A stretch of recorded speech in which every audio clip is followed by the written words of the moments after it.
give me the tattoo. This is a muzzleloader. I shot muzzleloaders competitively my entire life with my grandpa. I got it because it looks cool. No, because he was really my first run-in with like healthy discipline. Yeah. So like at my house with my mom, it was chaotic and not in a great way. And weekends with grandpa shooting muzzleloaders, there was a real like A plus B equals C. If you misbehave, you know what you get. If you do well, you know what you get. Yeah. And I was a really cocky little kid because I was one of the only girls in Missouri who shot offhand competitively, and I was really good. And so I would want to run and get my target and like show it off. And he would grab me by the back of the shirt and go, hey, if you're good, you'll do good when you get there. And so quarantine happened. My career got paused for 2 years, which apparently, you know, thank goodness I had a good therapist and good friends, family that loves me. But I remembered, hey, if you're good, you'll do good when you get there. Yeah. So it's kind of like a patience thing. See, I love that. And so we're in Northwest Arkansas, and you grew up, I want to say up the road. Yeah, but up the road. You're a Missouri girl, right? Yes, California, Missouri. I think the thing that I love the most about you, just a little bit I've known about you, following you, and then of course we just heard you play a set here, but you are someone who can transcend any genre, any line. Like you could literally do anything you want to do. Thank you. But you choose country music. Yeah. I mean, it's what I was raised on. It's what played at mom's house. It's what played at dad's house.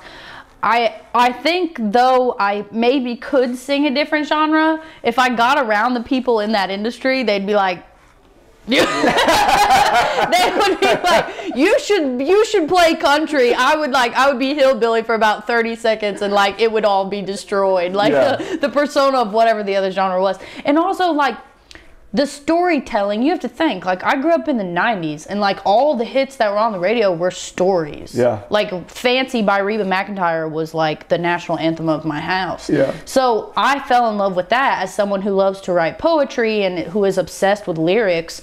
If there's one genre that is also obsessed with lyrics, it's country music. Totally. Yeah. I'm not gonna lie, it's boring as hell here. It's Friday night and I want some cold beer. I know you know just right where my phone is. Call it.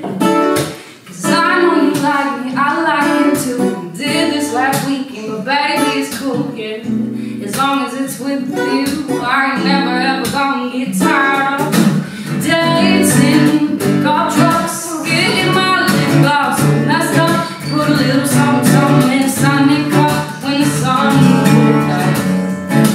Blue jeans with my boots, find a little trouble we can get into. What else you gonna do in a small town, in a small town, in a small town with dating? Pick up trucks, alright, dating. Pick up trucks, alright. I know it's payday, so let's throw a party. Find us a back road and see just how far we can go. I leave my body out the window of the Chevy C10 and slow down, hey. And when you wonder what happened, we'll be sitting there laughing, said we were just hanging out. Dating, pick up trucks, getting my lip gloss, let's go. Put a little something inside me cup when the sun goes down. Blue jeans with my boots, find a little trouble we can get into.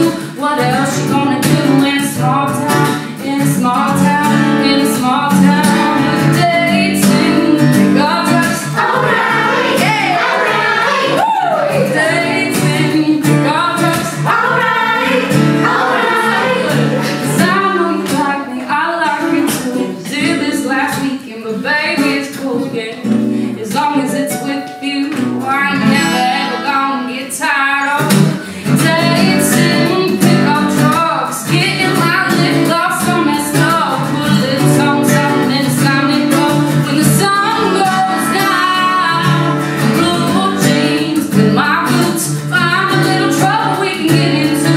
What else you gonna do in a small town, in a small town, in a small town with dating? Pick up trucks, alright.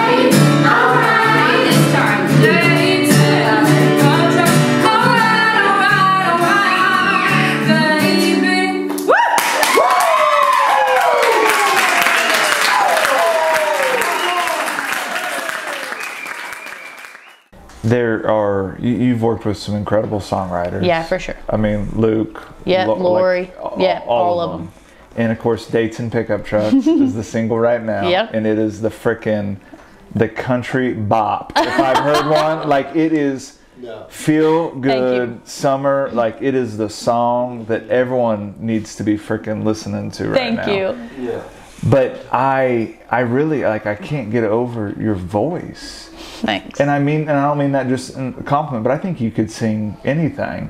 And you mentioned Etta James, but like going back to you talked about Reba. I love how you talked about at your mom's house, the acrylic fingernails. Oh yeah. Like who were some of those really big inspirations for you? So I remember when I was young, like we said, Reba, because my mom sings too, and she sounds identical to Reba McEntire. That's like she amazing. was always, if you messed up, I always make a joke and say, if you messed up one of the 17 verses of Fancy in my house, like there was no greater sin. Yeah. Like you were grounded for sure. So like it was Reba, it was also Loretta Lynn, it was also Tammy Wynette, but it was Aretha Franklin. Yeah.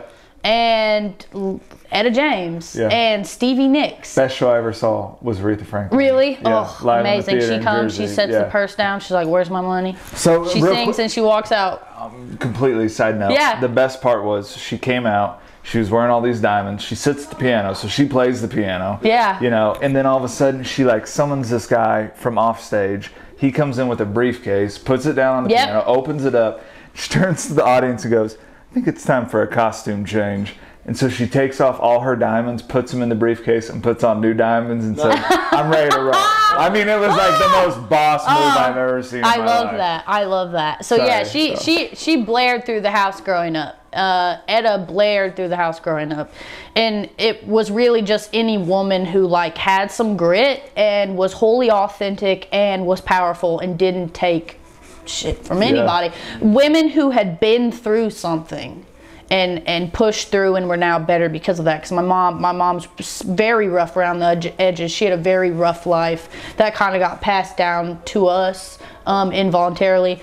And so that was just constantly, we sang more than we spoke. And then I remember when Adele and Amy Winehouse blew up. I think I was in like 8th grade around that time. That was a big like head turning moment as far as like what was playing in my house, because my mom would play Adele and I would just be singing along and she would hear me and turn it down and go, wait, sing that again?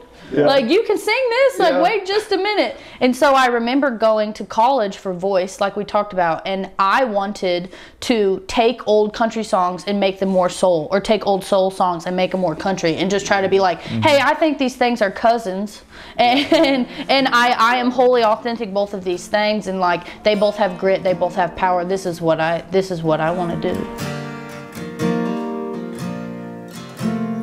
I don't cry, but if I did, there'd be an era church song playing in my car, driving past the blue school doors that are faded.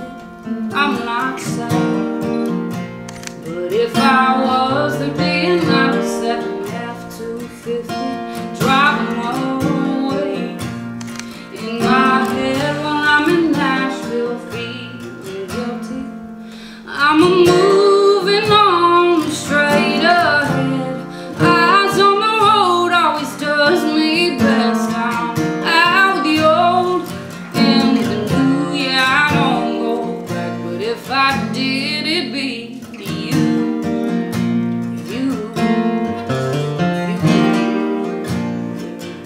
I don't remember missing, but when I do, it's usually when I've been drinking like tonight.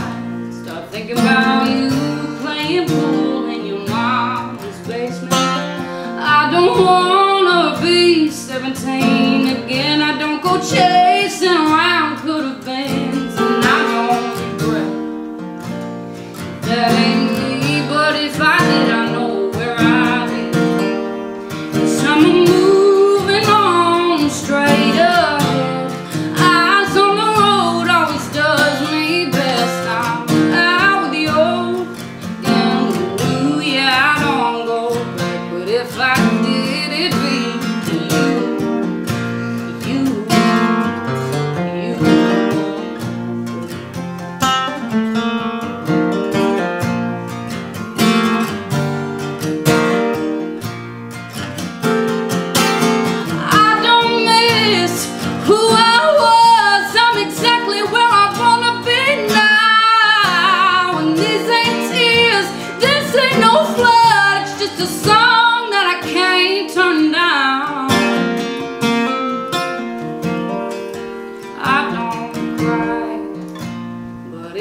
I did, there'd be an Eric Church song playing.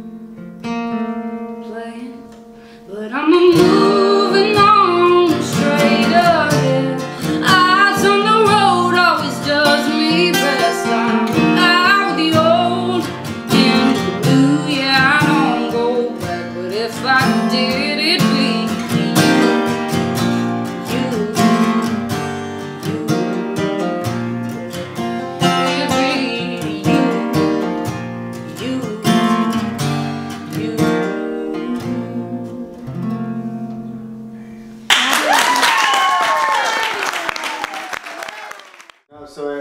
one country we like to say, like, we didn't invent country, but we should have. Yeah. So, what's the most country thing, like, about you? I would say, like, if I were to take you back home, we still own, so my grandma, I told you, has 9 brothers and sisters. Yeah. And we still own my great-grandma's property, and our deer shed is on that property. And don't think like some fancy Instagram barn. I mean, like, the insulation is exposed in some part, like tin roof. My whole family, the women in my family, get together in the days before rifle season, and they make a menu for the 10 days of rifle season. They still let out of school in Missouri? Yes. Okay. Yeah, because nobody's going to show up until noon at least. Is that for real? The 10 days of rifle season. Yeah, because none of us are going to go.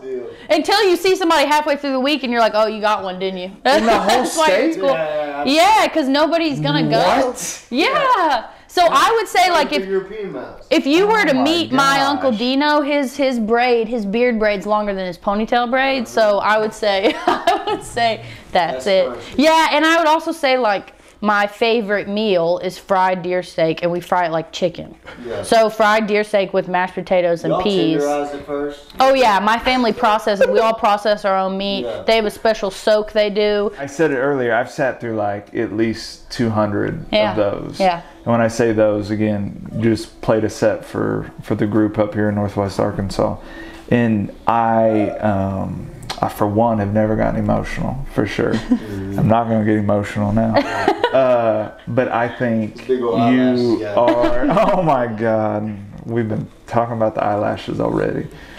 I think you're really special. Thank you. And again, we talked about the voice, and I would even remove that and everything else. Thank you. I think there is something that's really special ahead for you. Thank you. And so my question is you think whether that comes to fruition, whether it's this, whether you just chase love and music for the rest of your life, whether that's on big stages, small stages, or just at home, what, and this is kind of a cheesy question, but I'm really interested, what do you want that legacy to be for you when it comes to your music?